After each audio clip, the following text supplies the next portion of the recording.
Hello everyone and welcome to a very nice game. It was played a few days ago. Actually, it's a game from round 1 of the FIDE World Team Championship. I thought I'm not going to be showing it since it's a game from round 1 and we only started covering this championship from round 3. But as a lot of you have been suggesting it in the comments, I decided to check it out, and after I saw it, I decided to definitely show it, as it's some next level AlphaZero attacking chess. So I'm sure you're going to enjoy it. It's played between India board 1 Baskaran Adhiban, who's been having an excellent tournament so far, and Nils Grandelius. We also saw a very nice game played between Grandelius and Idich in the previous video. If you haven't seen that, I will put a link to it in the description below, so feel free to check that out as well.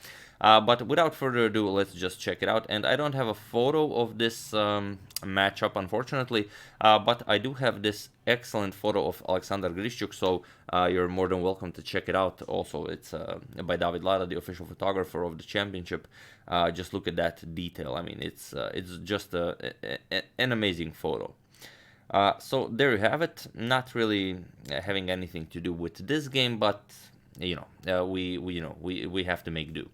But okay, getting back to this game, Adhiban goes for e4, we have e5, knight to f3, knight c6, and bishop to c4. The Italian game is on the board. We have knight to f6, the two knights defense, and now knight to g5. This is an excellent move, going for the f7 square, but it was not played in this game. In this game, Adhiban goes for d3. And okay, we have bishop to c5, Adhiban castles, and now d6, and c3. It's a very nice line for white in the Italian game. It was used plenty of times in the 2018 Blitz Championship. More notable games are Karakin used that against the Svidler. Anand also won a very nice game in this line. But okay, h6 by black. We have rook to e1. Not worried about any knight to g4 ideas going after the f2 pawn. Even if black decided to do this, let's say knight to g4, then white can always just reply d4 or simply block with rook to e2, and white will be fine. He will kick away the knight. Next move perhaps with h3, and black doesn't really do anything with this move. So here black castles, and we have knight b to d2. White goes for this, well-known maneuver in the Italian game. From there, knight can go to e3 to g3, and depending on what black plays, the white knight will decide where to go. We have a5, knight to f1, bishop to e6, and now bishop to b5. Here, with this bishop to b5 move, the knight on c6 is attacked, and with this move, well, white would definitely enjoy eliminating the knight, doubling black's pawns, and also with this by removing the knight, white is fighting for the center, as the knight is one of the defenders of the d4 central square. Knight to e7, black doesn't allow this, and now white can just push d4. He didn't capture the knight, but he pushed it away. E captures, c captures, and now bishop to b6. White now has a very nice center, and the knight now comes to g3. From there, the knight can go to either f5 to h5. He can just stay there defending the e4 square. A nice square for the knight. Black pushes d5, challenges white's very strong center here. We have e5, and now knight to e4. Knight captures, pawn captures on d4, and rook captures on e4. And this position has been reached before. One of the more notable games last year was played in 2018 in German Bundesliga, where Maxim Rochtin played against Valentin Draganev, and Draganev played queen to d5, and he was able to defeat much higher rated Maxim Rochtin with this queen to d5 move. But here, instead of queen to d5, we have c5. This is the strongest move recommended by the engine, so it seems Grandelius was very, very much prepared for this line. And of course, white is up a pawn for now, but black attacks white's center. The e5 pawn seems to be overextended, and of course you cannot capture or do anything, as the queen on d1 is undefended. So here we have bishop to d3, now comes bishop to f5, forcing a trade of light square bishops, rook to f4 with a double attack on the bishop, bishop captures, queen captures, and now just c captures on d4. And it's a very nice move. Black captures back the pawn, and white doesn't really have the option of capturing yet another pawn, because just knight to g6 attacks the rook and the e5 pawn, and if rook e4, just knight captures here. and you cannot capture it because bishop captures on d4, just attacks the rook. And well, to make matters worse, if you try and save the rook, then bishop captures and you even lose the queen. So a lot of poison to this idea. So you cannot capture it. Black is very well prepared here and playing excellent chess. Rook to g4 by white. Now trying to pressure the king side. Queen to d7. Now the queen wants to come to e6, but also the queen is remaneuvered with an attack against the rook. h3 defending the rook, and now queen to e6. Just, you know, if you capture my knight here, then I can capture here, rook captures, and then just knight to c6 attacks the rook and the pawn. Black will have an excellent game here. So after queen to e6, we have bishop to d2, just developing the bishop. White also wants to bring his last rook into the game. We have rook 8 to d8. Now, just, you know, the d4 pawn is an excellent pass pawn, so you do want to defend it. Rook to e1, and now comes knight to f5. And this is the moment where the magic happens, why I decided to show this game. It's really just a wonderful position for you to, you know, to just enjoy it. And also, I do want you to pause the video here and try to figure out which move Adhiban played here that made me decide to show this game. It's really a remarkable move. So just, you know, look at this position and, you know, try to find the craziest move in the position. Maybe not the craziest, but, you know, just a very nice move. I'm serious. Pause the video here and try to do it. I'll give you a couple of seconds to decide. For those of you who were able to do it, congratulations. Like I said, this is some next level AlphaZero attacking chess. So I'm not even going to ask if anyone found it. The move is bishop to g5, and it's really an insane move. To my knowledge, the engine does not see this move, but after you play it, the engine really actually likes it. So it's just a move. It comes with an attack against the rook on d8. So even if black doesn't capture it, what happens here? If you don't want to capture the bishop, obviously you want to move the rook. So let's say rook d5, but then just bishop to f6. White just increases the pressure against the g7 pawn. Okay, there's still no danger of capturing it, but you do have to play something. Bishop to d8 challenges the bishop, but now rook to f4 with a double attack against the knight on f5. And now after g captures, rook captures, f captures on e5, rook captures on e5, you can go rook captures, knight captures, and we have this position where the material is completely equal. White has an excellent knight placed on e5, a rook on f5, and, well, black's pawn structure is all messed up on the king side, so white would have the advantage here.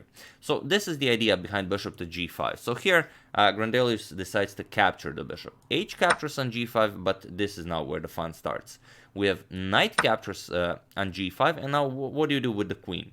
You can't go f6, the pawn is covering that. You don't want to go in front of the rook. If you go something like queen h6, then you run into e6.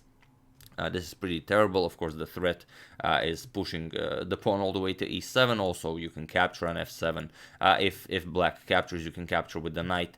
But there's really no good defense here for black. For example, if you capture, white can even capture with the rook. Attack the queen, and if rook f6, just capture the bishop here. And if rook captures, you can go queen c4 check, and this will now be deadly. If you move the king, then queen to f7 will be checkmate. If you move the king, then knight to f7 wins the queen. Not a lot of possibilities here for black. So after this knight to g5 move, we have queen to c8, just getting the queen to safety. And here rook to f4. This rook to f4, it's just, I'm down a piece, and you know, I'm just improving my position. It doesn't matter that I'm down a piece. Really just impressive attacking chess. You do have to do something about this. You cannot move the knight because queen h7 is the threat of checkmate. So you have to defend it. g6 is played here. And okay, just g4 now, pushing the knight back. And this is once again one of the critical moments in the game. Here you have to go knight e3. That's the problem. You just grabbed white's very strong piece, but you have to give it back. Or at least you have to try and give it back. White, of course, will not capture it. White will go e6 again with some threats of e7. And then black can go queen c2. You will play e captures on f7. And after rook captures, you will play queen captures on c2. Now we have this knight captures on f7, knight captures on e1, knight captures on d8, bishop captures on d8, and we will have this position where white will have a rook against a knight and the bishop. but due to the funny position of black spawns, the rook will have a fun time collecting them. And also white is up a pawn for the moment, so white is to be preferred here. This was black's best bet, this knight to e3 idea, but black played knight to e7, and this is just, well, a huge blunder. That's why well, now you can probably see why knight to e3 was better, and why knight to e7 is a blunder. But if you don't, again, feel free to pause the video here and try to figure out how to go about this position. It's actually simple, but it's beautiful in its simplicity. So feel free to pause the video and try to find the winning idea for white. Again, I'll give it a couple of seconds. For those of you who were able to do it, congratulations. You are an excellent, just an excellent player. I don't really have any more adjectives for this video, but for those of you who just want to enjoy the show, queen to g3. The idea is simple: queen h4 to h7. This will be checkmate. So you do have to defend it. Black tried, there's no good defense against this. Black tried king to g7, just preparing to meet queen to h4 with rook to h8, but it doesn't work. White just played queen h4, we have rook to h8, and now rook captures on f7. This is with check. King has to move, king g8 only move, and now to finish off the attack, rook to h7, and it was in this position that Nils Grandelius resigned the game. Why did he resign? Well, of course, if you capture it, then it's just a mate in 2. Queen f7 will be checkmate, and if you don't, well, then there's really not all that much you can do. Rook captures.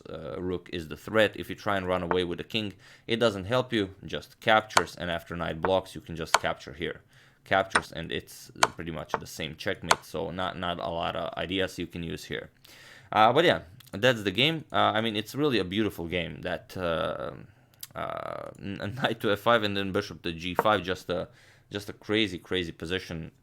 I mean, if you move the rook, bishop f6 is coming, and white will just keep improving the position and have a better game. But this rook to f4, this was always the problem, and white just wants to bring this knight over here. The bishop on b6 somewhat misplaced in this position, which seems odd, as black has this perfectly healthy, really it's defended 3 times this past pawn, but white just makes it work. So outstanding attack by Baskaran Adhiban, who I don't have to remind you, I believe in 2017 in the Tata Steel Chess Tournament in the Masters division, I believe it was the first time that he faced off against the elite players.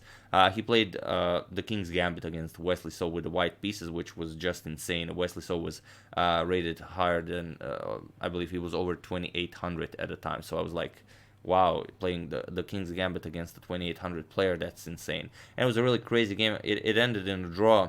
I haven't made a video on it, but I will put a link to it in the description below to the PGN, just in case you want to check it out. Also, I prepared, here are the, that's Alexander Grishuk. Here are the standings after today's round. We haven't seen any games from today's round, but I will show it tomorrow. Russia, again, won a match, so Russia for the moment first with 9 points, and it will be hard to catch up. Artemiev won a very nice game against Firouzja, so against Iran, that was the match point. Following India with 7, England with 7, USA with 6, China with 5. China finally won a match. Iran with 5, Kazakhstan with 4, Sweden with 4, again a victory for Sweden, Azerbaijan with 3, and Egypt still without a match point with 0 points. But yeah, still gonna be fun, and we'll see what happens. So yeah, that's the game. I do hope you enjoyed it and that you're enjoying my short coverage of the FIDE World Team Championship 2019. I would like to thank Linus Steffens, Primoz Stilizgoy, David Ryder, Frederick Gidon, and Patrick Bowser for a contribution to my channel. Thank you a lot, I really appreciate it. As usual, you can check 2 of my previous videos here. Thank you all for watching, and I will see you soon. Hopefully with some more interesting content. Feel free to suggest games, as you know, if you haven't suggested this one, I probably would have missed it, and it would be such a shame, because this is brilliant attacking chess. So yeah, thank you all, and I will see you soon. Have an excellent rest of your Saturday.